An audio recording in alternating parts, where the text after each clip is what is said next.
graça de Deus eu tô.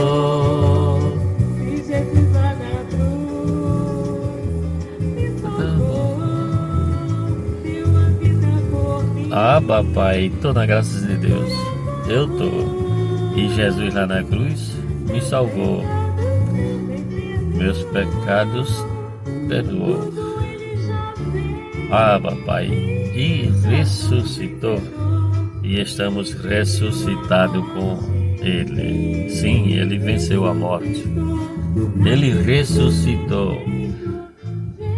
Bom dia, abençoados. Momento em graça de hoje, um pouquinho aqui sobre a questão da ressurreição. Na época, o apóstolo Paulo enfrentou alguns contra a ressurreição. Alguns entre eles diziam que não havia ressurreição.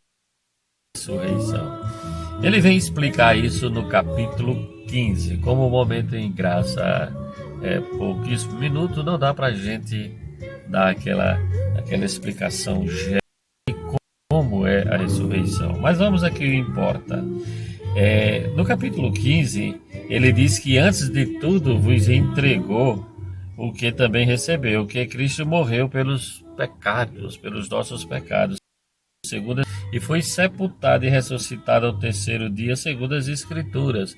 Aí ele relata que ele apareceu a Cefas e a tantos outros.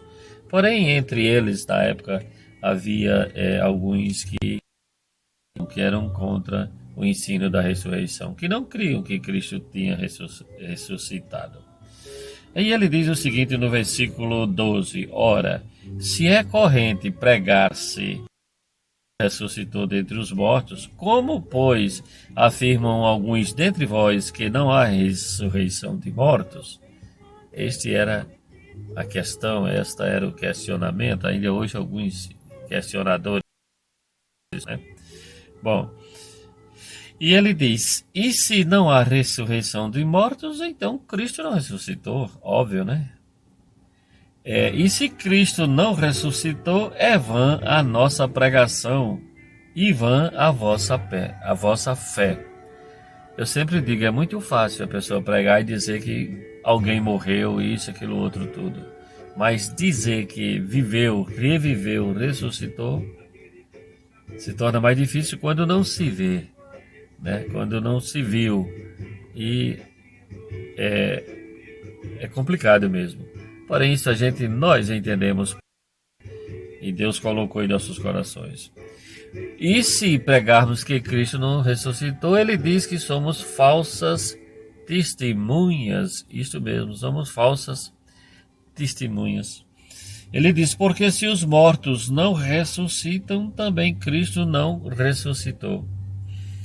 Aí o assunto, o debate na época já estava mais forte, não somente a ressurreição de Jesus propriamente, mas a ressurreição dos mortos, né, dos que morreram em Cristo. E se Cristo não ressuscitou, é vã a vossa fé, e ainda permanecei nos vossos pecados. E ainda mais, os que dormiram em Cristo pereceram. Sim. Porém, Cristo fez a obra perfeita. Ele morreu por meus pecados e pelos teus pecados. E ao terceiro dia ele ressuscitou, para que com ele também ressuscitássemos. E nós fomos ressuscitados com Cristo, né? Então a nossa pregação, a pregação do Evangelho, ela é fundamentada, ela tem esta base de morte e ressurreição de Jesus Cristo. Se você não crer desta forma, você não recebeu a verdadeira fé genuína, a fé dom de Deus. Isto não vem de vós, é dom de Deus, não vem das obras para que ninguém se glorie. Não precisa alguém fazer algo, estar fazendo ou deixar de fazer para você crer. Não. Você ouve a palavra de Deus que está ouvindo agora. O Espírito de Deus imputa-lhe em seu coração, ou seja, no seu espírito, o dom de crer. E assim você crê como está escrito nas Escrituras. Olha só, ele diz assim: se a nossa esperança em Cristo se limita apenas a esta vida, somos os mais infelizes de todos os homens.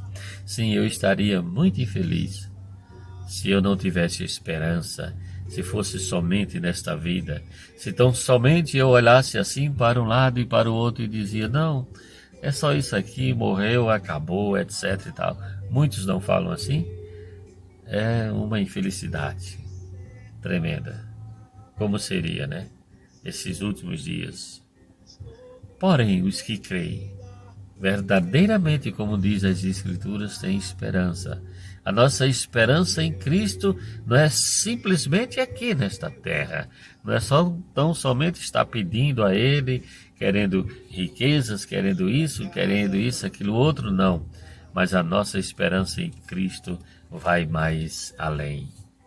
A nossa esperança em Cristo é de vida eterna. E Ele nos concedeu esta vida eterna na sua ressurreição.